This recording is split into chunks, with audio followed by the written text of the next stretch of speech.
En effet, là aujourd'hui, je vais vous parler de la détection des ondes gravitationnelles et en particulier le rôle des matériaux amorphes, désordonnés, dans cette aventure un peu extraordinaire. Là, donc, je vous ai mis une photo de certains de mes collègues de Lyon et Paris. Là, c'est une photo que j'ai prise donc, à Pise, à Virgo, et qui correspond à un des bras de l'interféromètre. Ça, c'est l'intérieur du bâtiment central et on reviendra un peu plus tard sur ça.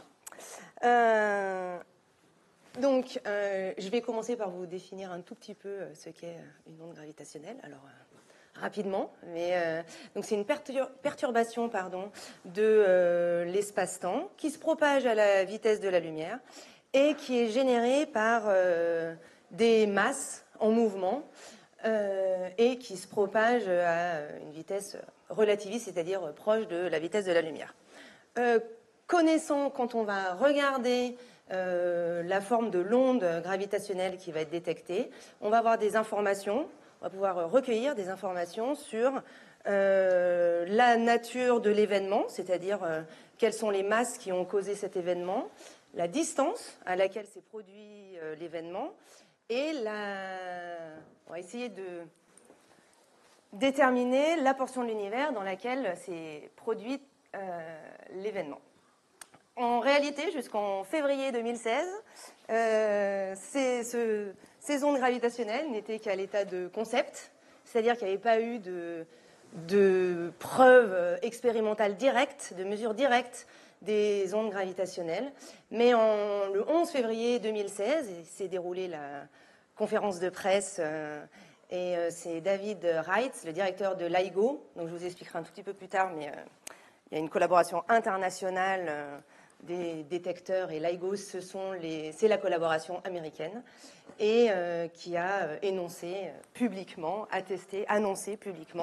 la première détection directe d'une onde gravitationnelle. En réalité, la première onde gravitationnelle a été détectée donc, le 14 septembre 2015 et puis il y en a eu une deuxième en décembre 2015.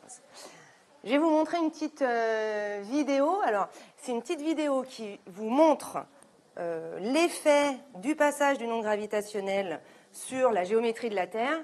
Alors évidemment, dans le cadre de la vidéo, c'est très exagéré. L'effet de l'onde gravitationnelle sur la Terre est très exagéré, parce que sinon, vous allez voir, on aurait été très déformé. Et aussi, le temps a été un petit peu ralenti, c'est-à-dire que là, je vous ai mis l'effet de l'onde gravitationnelle nommée GW 150914, qui correspond donc GW comme Gravitational Wave, et 15 pour 2015, 9 pour septembre, et puis 14 pour le jour. Et ce signal-là a duré en réalité 0,2 secondes. Donc je vous montre l'effet de... Donc là, il y a une onde gravitationnelle qui a été détectée là, donc le 14 septembre, qui est issue de la fusion, donc ça a été démontré après, calculé après, mais issue de la fusion de deux trous noirs qui se trouvaient en réalité à 1,3 milliard d'années-lumière. Et donc on voit que, alors je ne sais pas si je peux repasser, mais on voit que la géométrie de la Terre, alors je répète bien, grandement exagérée, est modifiée. Et en réalité, ce qui va se passer, c'est que dans une direction de l'espace, on va avoir dilatation de l'espace, et puis dans une autre direction, on aura contraction de l'espace, et c'est grâce à ça qu'on va pouvoir détecter, on va pouvoir démontrer expérimentalement une onde gravitationnelle. En réalité, il existe 5 détecteurs dans le monde d'ondes gravitationnelles qui sont qui sont capables de détecter. Il y en a 2 aux États-Unis, donc un côte ouest dans l'État de Washington, un côte est dans l'État de Louisiane. Donc les deux, c'est la collaboration LIGO. Il y en a un en Allemagne qui s'appelle GEO 600, qui a des bras plus courts que les autres, on va dire plus courts que LIGO, Virgo et Kagra. Virgo qui se situe à Pise et Kagra qui se trouve au Japon. Je reviendrai un petit peu plus en détail, évidemment, sur le principe des détecteurs. Voilà. Depuis cette première détection des ondes gravitationnelles, en fait, cette première détection des ondes gravitationnelles a marqué le début de l'ère de l'astronomie multimessager avec ondes gravitationnelles. C'est-à-dire que là, quand une onde gravitationnelle est détectée, alors, qui n'est pas issue de la fusion de trous noirs, l'information va être envoyée à différentes collaborations de télescopes, que ce soit des télescopes spatiaux, des télescopes terrestres. Et par exemple, en août 2017, a été détectée pour la première fois une onde gravitationnelle issue due à la collision de deux étoiles à neutrons.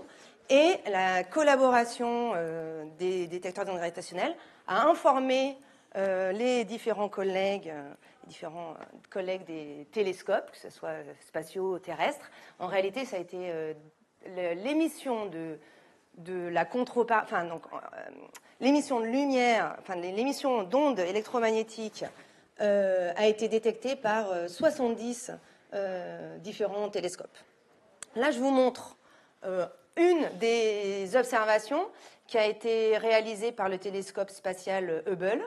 Et donc, là, ça correspond à la portion de l'univers dans laquelle s'est produite cette collision entre deux étoiles à neutrons qui a généré une émission de lumière. Et cette lumière a pu être détectée par Hubble. Alors là, on ne voit pas bien, mais là, cette image-là, elle a été prise le 22 août, alors que la détection de l'onde gravitationnelle, c'était le 17 août. Et puis ensuite, on voit évidemment la diminution de l'intensité lumineuse au fur et à mesure du temps. Mais là, c'est le 22 août, là, c'est le 26 août, et là, c'est le 28 août.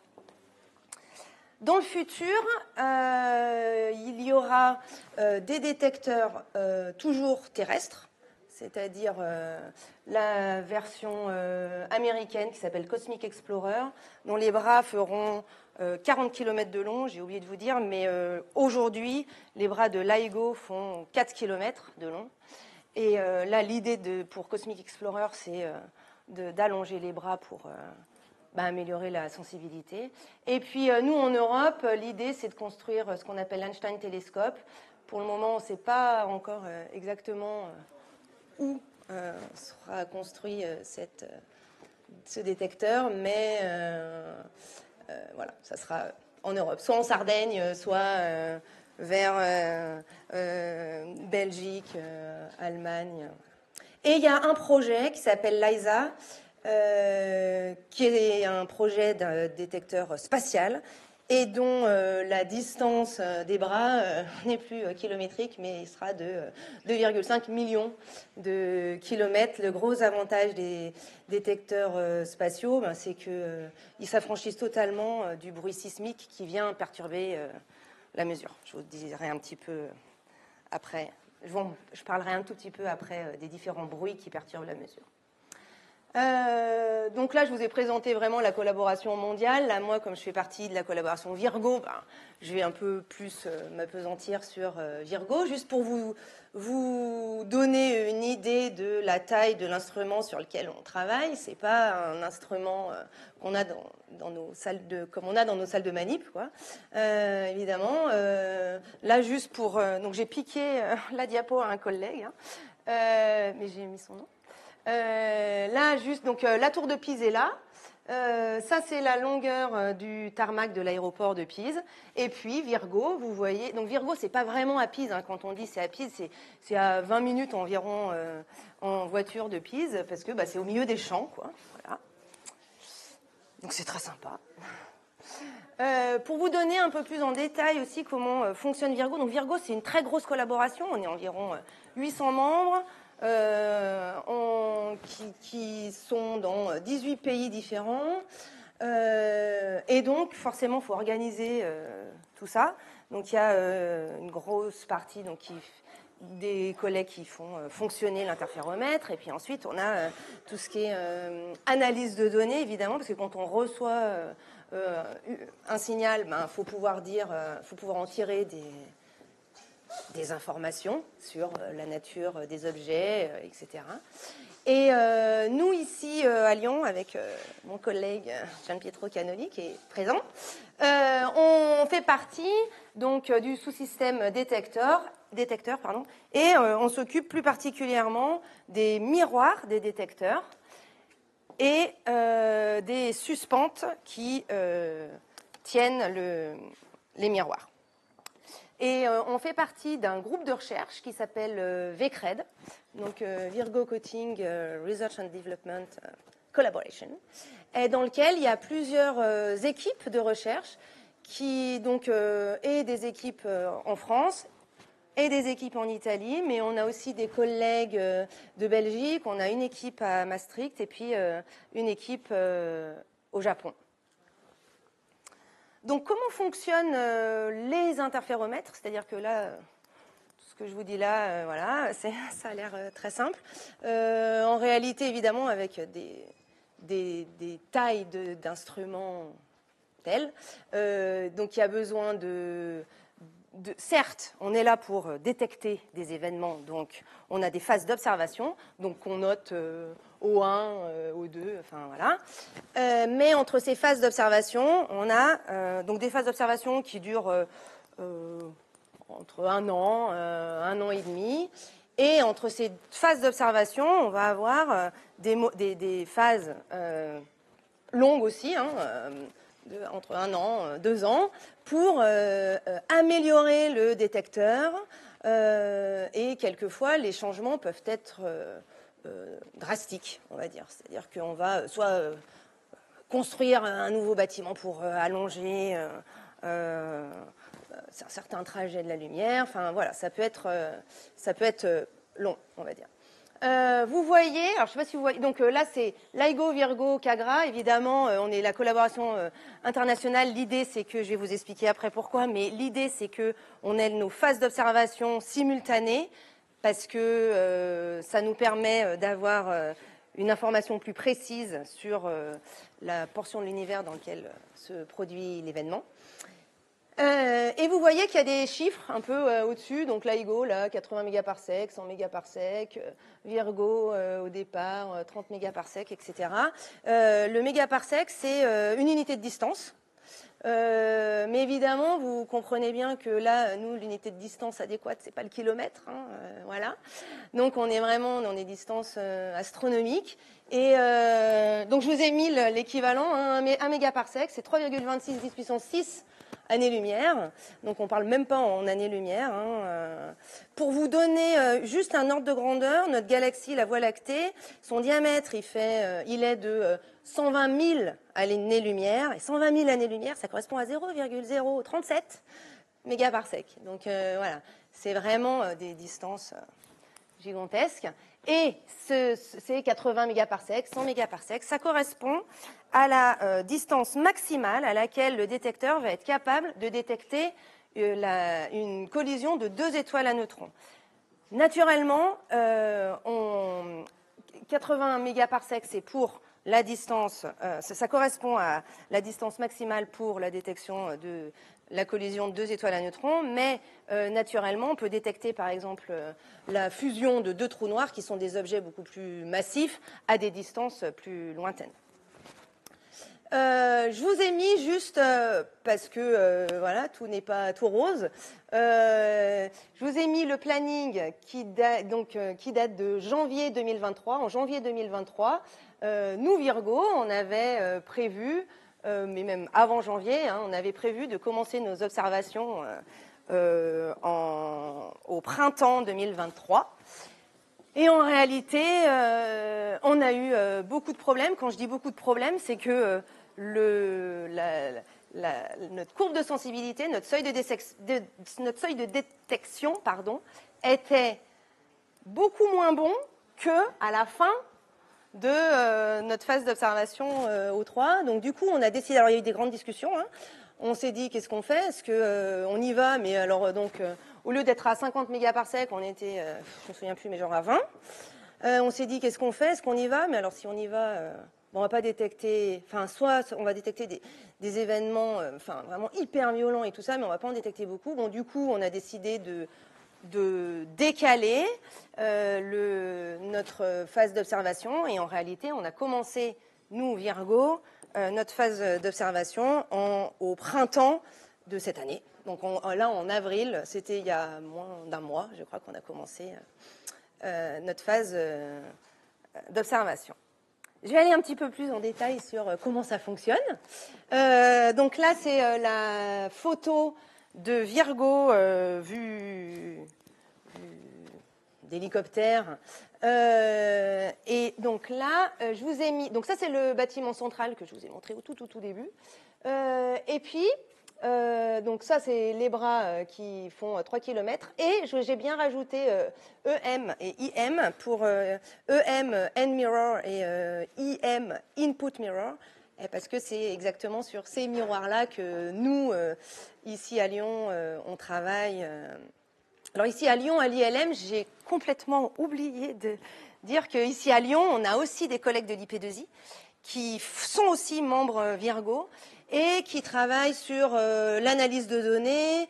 On a aussi à l'IP2I, il y a le LMA qui dépose les miroirs de tous les détecteurs des ondes gravitationnelles, c'est-à-dire les miroirs LIGO, Virgo, Cagra, sont déposés par le LMA, c'est-à-dire ici à Lyon, quand même. Voilà. Là, je vous ai mis juste pour que vous ayez un ordre de grandeur, parce qu'en fait, tout est démultiplié en termes de taille, c'est-à-dire qu'on a plutôt l'habitude de nos manips de labo, voilà.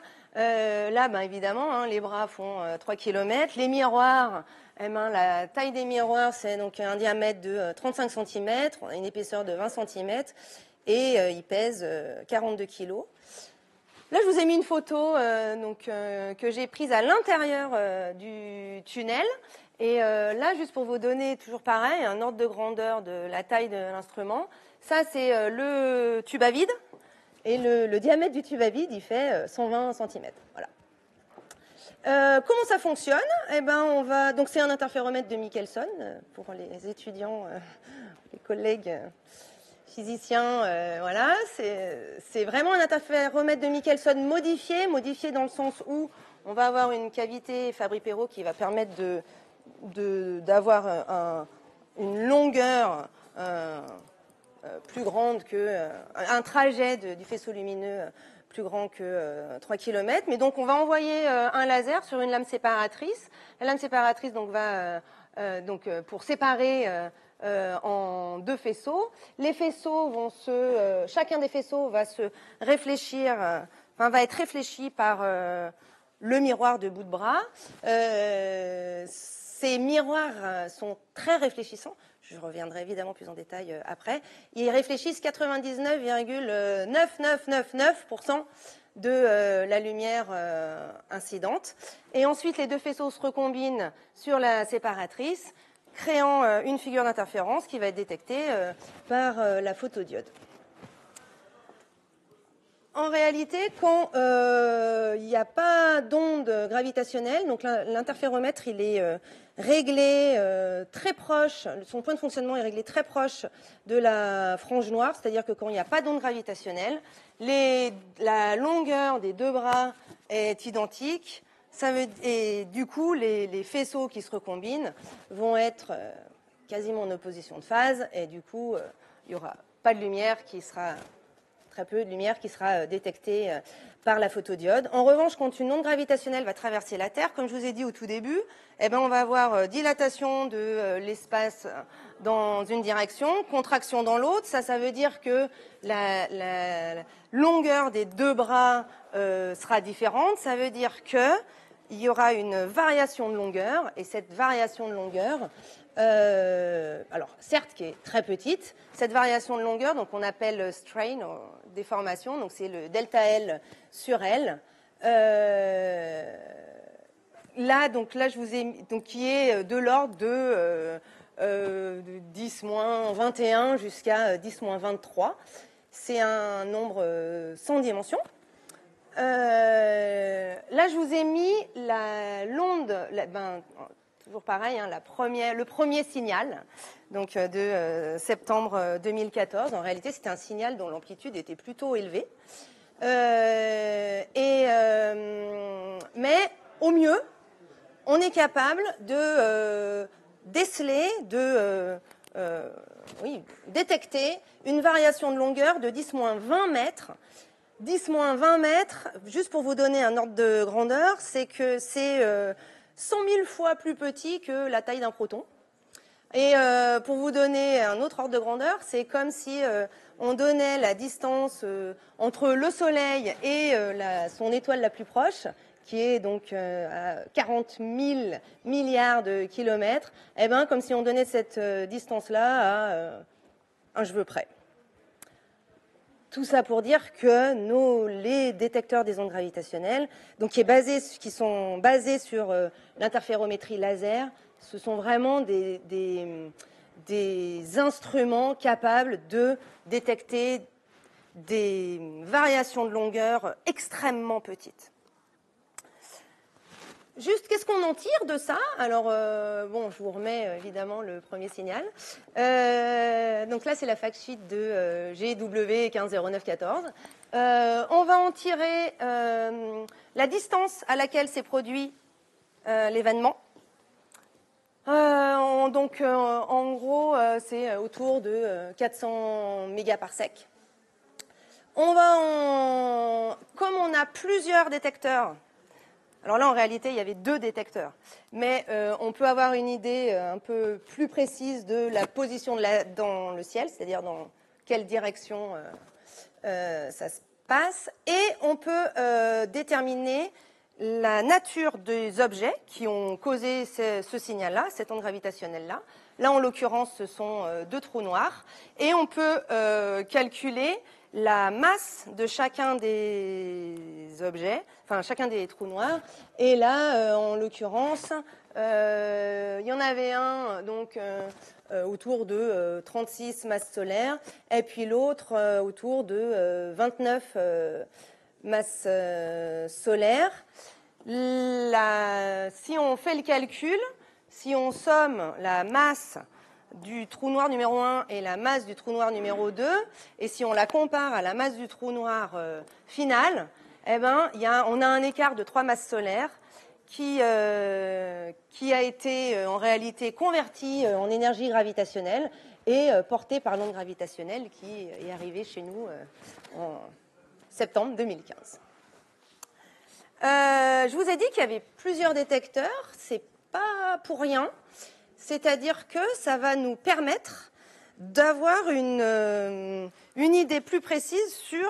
Parce que c'est bien joli d'avoir la distance à laquelle s'est produite l'événement, mais finalement, si on n'a qu'un seul détecteur, on va être capable, certes, de connaître la distance, mais finalement, la position dans le ciel, on n'en sait rien. C'est-à-dire que finalement, ça va correspondre à la surface d'une sphère, mais on ne saura pas si c'est dans cette direction-là, dans cette direction-là, dans cette direction-là, voilà. Donc l'idée, c'est comme la triangulation pour nos GPS sur Terre. Et là, je vous montre l'impact gigantesque, on va dire, de Virgo sur la détection donc, qui s'appelle 170814, donc, qui s'est produite le 14 août 2017, ce qui est la première détection par Virgo.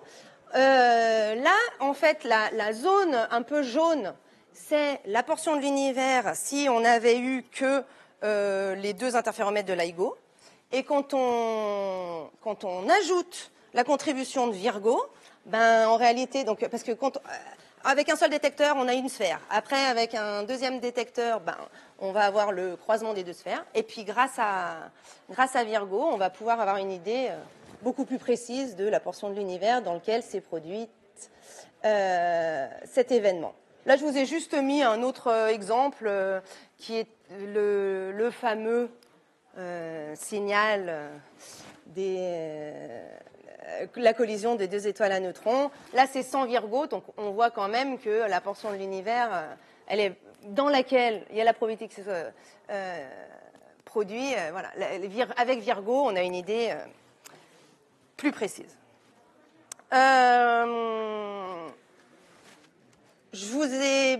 J'espère vous avoir convaincu que notre instrument est très sensible. Très sensible, ça veut dire qu'il va être perturbé. Enfin, n'importe quelle source de bruit va perturber notre mesure. Et on fait ce qu'on appelle la chasse au bruit. Je vous listerai un petit peu les différents bruits. Mais là, je vous représente alors ce qu'on appelle courbe de sensibilité en anglais ou limite de détection en français. C'est-à-dire que c'est la courbe. Donc en violet, c'est pour Virgo. Et puis rouge et bleu, ce sont les deux détecteurs de LIGO. On voit que Virgo a une sensibilité moindre que Virgo. Après, je vous rappelle, Virgo, les bras font 3 km, LIGO font 4 km. Ça, voilà, ça explique. Il faut savoir que donc tous les signaux d'amplitude plus basse que ces courbes-là, on ne va pas pouvoir les détecter. Voilà, ça veut dire que c'est pour ça que dans le futur, on veut construire des interféromètres alors avec des bras plus longs, plus performants, avec des matériaux plus performants, pour encore avoir une limite de détection encore plus basse et pour pouvoir détecter encore plus de signaux. Je vous ai parlé des sources de bruit. Alors, elles sont multiples. Il y en a auxquelles on ne pense pas forcément. Typiquement dans nos salles de manip au labo, voilà, on ne va pas être gêné par les vagues de l'Atlantique. Le détecteur Virgo qui est basé à Pise, en fait, on arrive à détecter les vibrations générées par les vagues de l'Atlantique aussi.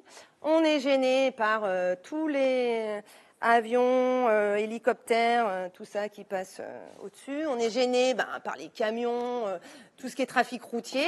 Je ne sais pas si vous voyez bien, mais évidemment, comme les bras font 3 km, alors on est au milieu de la campagne, proche de Pise, mais évidemment, il y a des routes, il y a des gens qui habitent. Et donc, on a même des ponts qui traversent... qui passent par-dessus les bras. Et tout ça, ce sont des bruits qu'on doit caractériser pour ensuite soustraire et pour pouvoir faire émerger le signal de onde gravitationnelle qu'on souhaite détecter. Évidemment, pour ce faire, on a des milliers de capteurs, voilà, qui sont placés, qui sont situés dans différents endroits de l'interféromètre. C'est pareil, c'est une diapo que j'ai piquée à une collègue. Voilà. Donc vous sentez bien que donc les interféromètres, les détecteurs des ondes gravitationnelles, ce sont des détecteurs ultra sensibles et qui permettent de détecter des variations de longueur extrêmes, on va dire. Les sources de bruit sont diverses. Moi, je vais m'arrêter plutôt sur les bruits qui concernent les miroirs. Donc, vous voyez que, je ne sais pas si on voit bien, mais on va dire la courbe rouge là, ça correspond au bruit thermique des couches minces qui composent les miroirs. Je vous le dirai ensuite, mais les miroirs, donc les gros miroirs, là, de 35 cm de diamètre et de 20 cm d'épais, ils sont constitués d'un substrat de silice, donc un substrat de silice de 20 cm d'épais, sur lequel sont déposés 6 microns de film mince amorphe. Alors, c'est une alternance de 2 matériaux. Et on voit bien que le bruit généré par ces 6 microns de film sont supérieurs au bruit généré par le substrat qui fait 20 cm d'épais. Voilà. Et on a aussi un bruit qui est dû aux suspentes. Si je m'arrête un peu sur les miroirs, donc là c'est la photo d'un miroir, d'un des miroirs. Donc là je vous remets la photo du building central Et en réalité, les miroirs donc ça, c'est le beam splitter. Enfin, c'est la tour dans laquelle se trouve la lame séparatrice. Et puis là, ce sont les tours dans lesquelles se trouvent les miroirs. Vous voyez que ce sont des grandes tours, hein, en réalité, parce que les miroirs, ils ne sont pas juste suspendus comme ça. Je n'ai pas détaillé, mais on est très gêné aussi, évidemment, par le bruit sismique. Et pour éviter le bruit sismique, les miroirs sont suspendus, donc ce qu'on appelle des super atténuateurs, qui vont vraiment diminuer drastiquement le bruit sismique. Les miroirs, donc là je vous ai mis un schéma des miroirs. Comme je vous disais, ils sont composés donc de 20 cm de substrat de silice et 6 microns de film mince. Hop, ça c'est les super atténuateurs. Et donc c'est que ce soit le substrat en silice ou les films minces, ces deux composants des miroirs, ce sont des solides, ce qu'on appelle des solides non cristallins. Donc, alors là, je vous ai mis la première diapo de mon cours aux étudiants de M2. En fait, voilà, on fait un petit cours avec mon collègue et puis d'autres collègues de physique des verres. Et je fais une petite introduction sur les solides non cristallins. Et en fait, je leur montre que, en réalité, les matériaux amorphes nous entourent.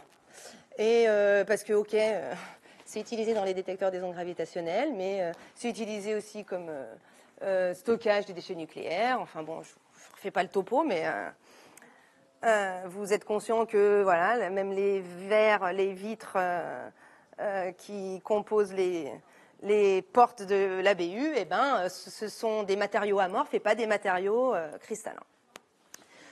Alors, je fais en 2 minutes. Je vous explique, parce que voilà, je ne sais pas si tout le monde est OK avec les matériaux amorphes. Donc, les matériaux amorphes, ça correspond à... Ils ont une structure qui va être ordonnée à courte distance, c'est-à-dire qu'on va avoir un ordre à courte distance. Là, je vous ai mis un verre de silice. Donc, le verre de silice va avoir son unité structurale... primary structural unit, son unité structurale primaire, je sais pas quoi. Ça va être un tétraèdre. Mais par contre, les tétraèdres, eh ben, ils vont être arrangés pas avec donc des cycles de différentes tailles. Ils vont être orientés, de différentes manières. Alors que là, je vous ai mis son versant cristallin. Qui est, alors il y a plusieurs polymorphes de SiO2, je vous ai mis le bêta-quartz, mais dans tous les cas, dans la version cristalline, à partir de la position d'un atome, et connaissant sa maille cristalline, on est capable de calculer la position de tous les autres atomes.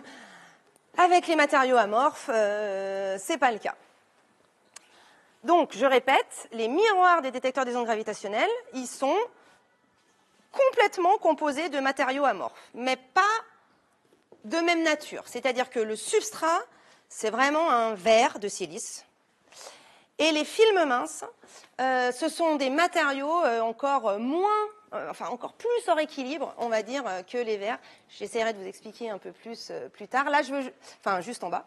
Là, je veux juste vous montrer que, je veux juste m'arrêter 3 secondes sur les films minces qui composent les miroirs, c'est-à-dire que je vous ai dit qu'il y avait 6 microns, mais en réalité, c'est 6 microns de couches alternées de matériaux haut indice de réfraction, bas indice de réfraction. Donc ça fait une succession de couches. L'épaisseur des couches est entre 100 et 120 nanomètres, quelque chose comme ça. Et on appelle ça des miroirs de Bragg. Et en réalité, ils sont conçus pour justement avoir une réflexion de 99,9999%. Par contre, c'est pour une longueur d'onde donnée. C'est-à-dire que là, nous, on fonctionne avec un laser de 1064 nanomètres. Donc évidemment, les miroirs de Bragg sont conçus pour réfléchir grandement la lumière, mais une lumière qui a une longueur d'onde de 1064 nanomètres.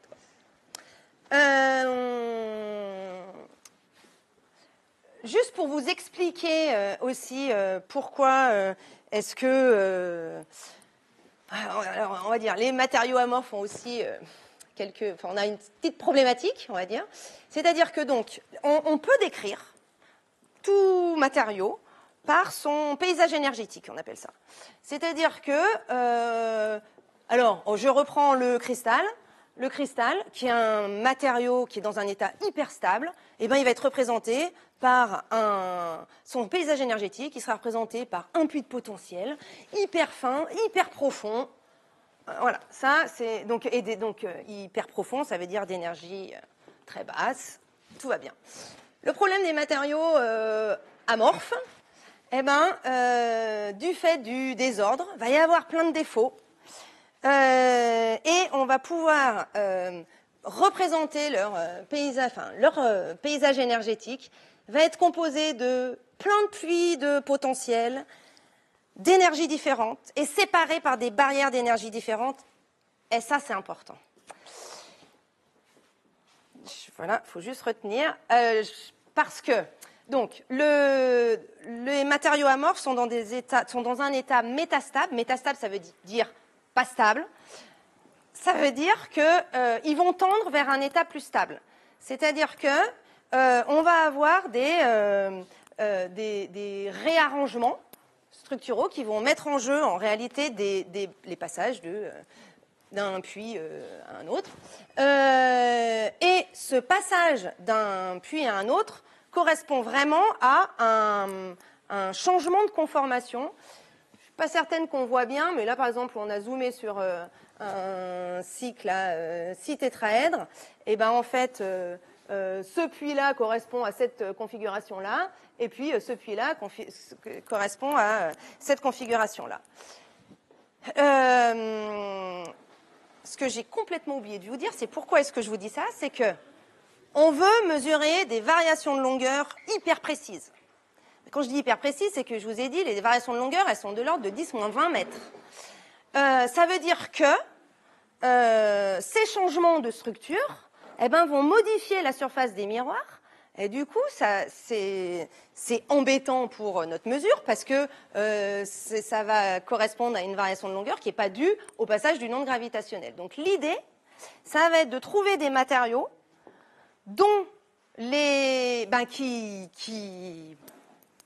qui ont le moins possible de variations de longueur dues à ce bruit qu'on appelle bruit thermique. Bruit thermique, en réalité, comme son nom l'indique, c'est que c'est dû, ces fluctuations de la surface, finalement, sont pilotées par la température. Et je dirais que, enfin, c'est pas que je veux dire, même nous, la table, là, quelque part, elle vibre, mais nous, ça, c'est pas gênant pour nous. En revanche, pour la détection des ondes gravitationnelles, c'est gênant. Après, quand j'ai mis seules les relaxations génèrent du bruit, c'est pas vrai, mais seules les relaxations génèrent du bruit thermique, qui est gênant pour nous, détecteurs des ondes gravitationnelles. C'est-à-dire que nous, je ne me suis pas pesantie dessus, mais les détecteurs des ondes gravitationnelles, leur gamme de fréquences, elle est entre quelques hertz et quelques kilohertz, on va dire. C'est-à-dire que là, alors c'est pareil pour les collègues physiciens. À l'intérieur d'un puits de potentiel, on a une variation de la position d'un atome, mais ça vibre à 10 puissance 13 Hertz, qui est complètement hors gamme de fréquences détectée, de nos détecteurs.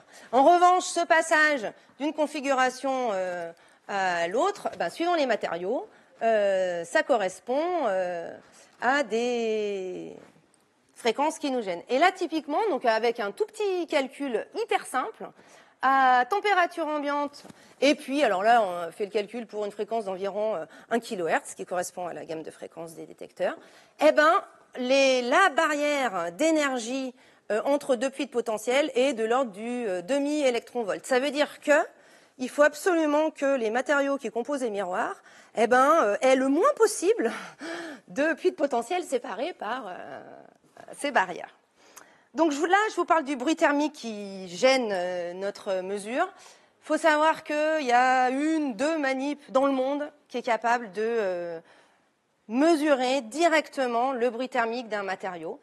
C'est très compliqué. En revanche, on peut plus facilement déterminer expérimentalement la partie dissipative du bruit thermique, qu'on appelle les pertes mécaniques, et qui est via cette méthode, donc c'est une méthode résonante, c'est-à-dire qu'on va déposer notre matériau sur une demi-sphère, et puis on va exciter les modes propres de ce matériau.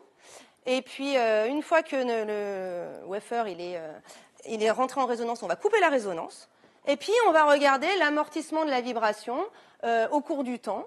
Et puis, avec une formule ultra simple, on peut remonter aux pertes mécaniques, enfin, donc aux facteurs de qualité.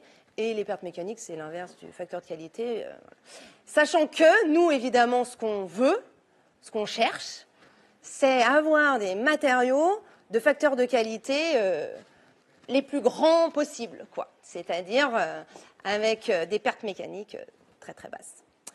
Aujourd'hui, tous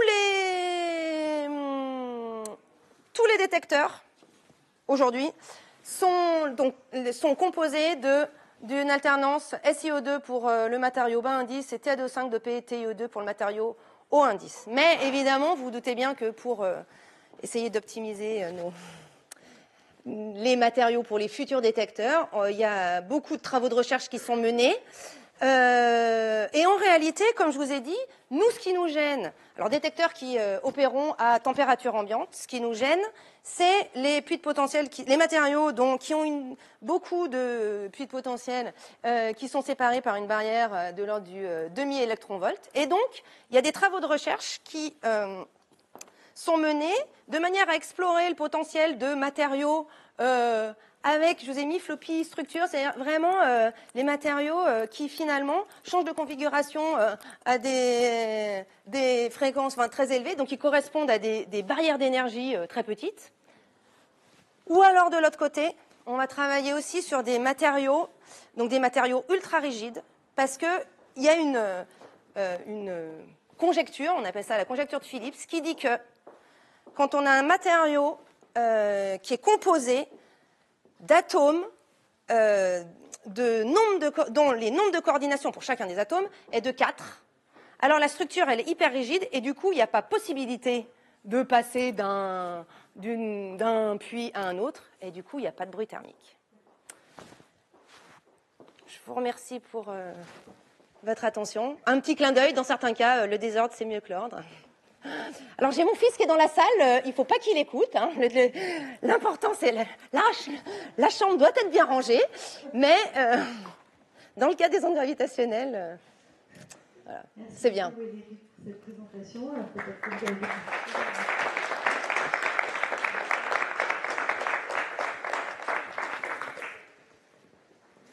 On a un petit temps pour les questions, s'il y en a, donc un micro que vous pouvez passer.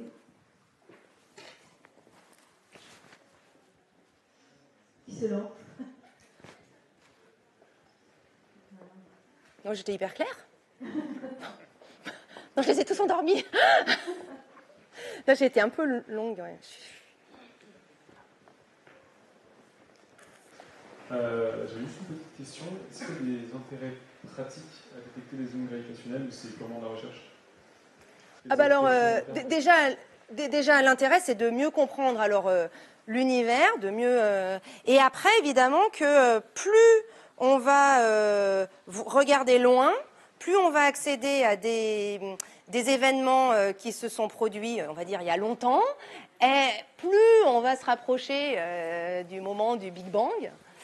Donc l'idée, c'est aussi de mieux comprendre l'origine de notre univers. Après, il y a certains travaux de recherche qui peuvent avoir aussi d'autres applications. Je pense par exemple, là nous, je vous disais, donc l'interféromètre, il est hypersensible.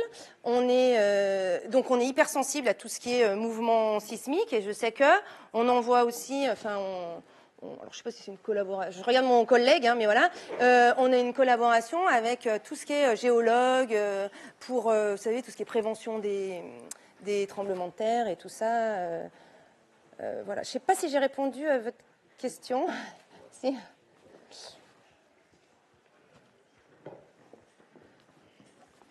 Tout d'abord, merci pour la présentation. J'avais une question sur l'aspect plutôt matériaux. Alors, déjà d'une part, sur Terre, vous avez parlé de bruit thermique. Oui. De matériaux désordonnés. Donc, qui dit thermique, moi, je fais penser à des conditions de température et de pression. Oui. Vous pouvez imaginer justement, peut-être baisser en température au maximum au niveau du miroir pour, par exemple, limiter l'effet de bruit de fond, pour améliorer la qualité du signal.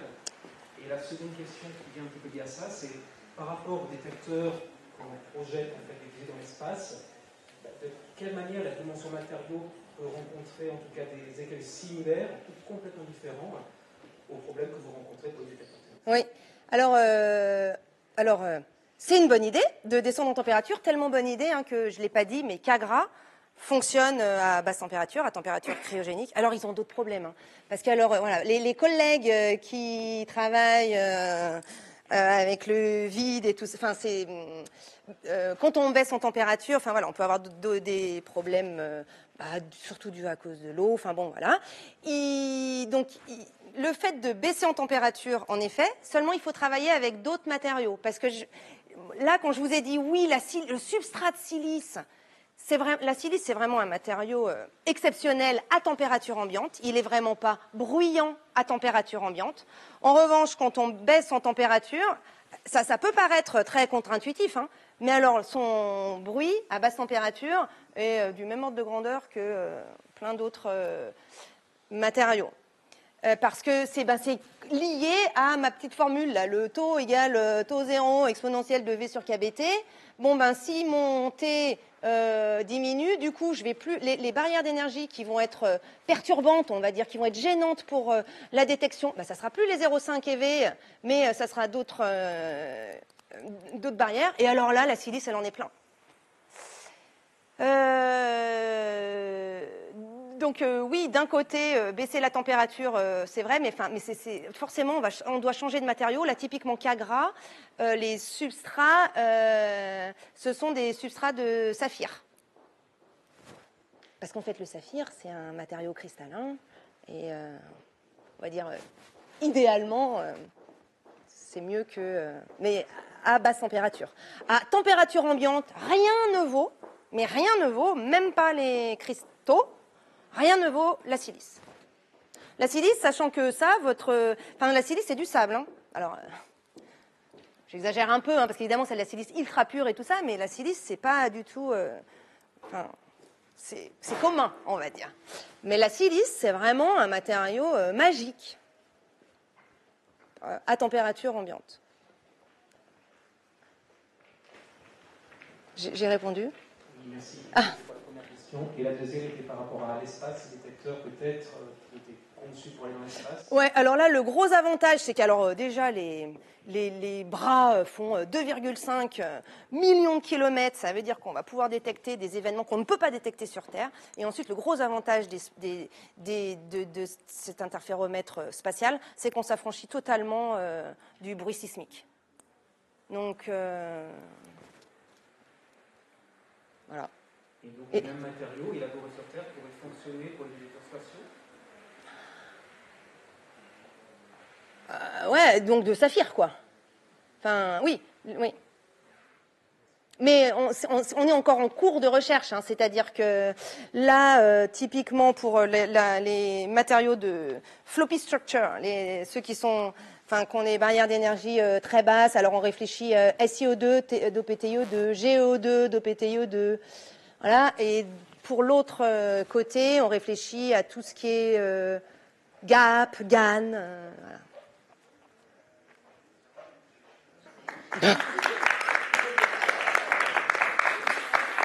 Merci à vous.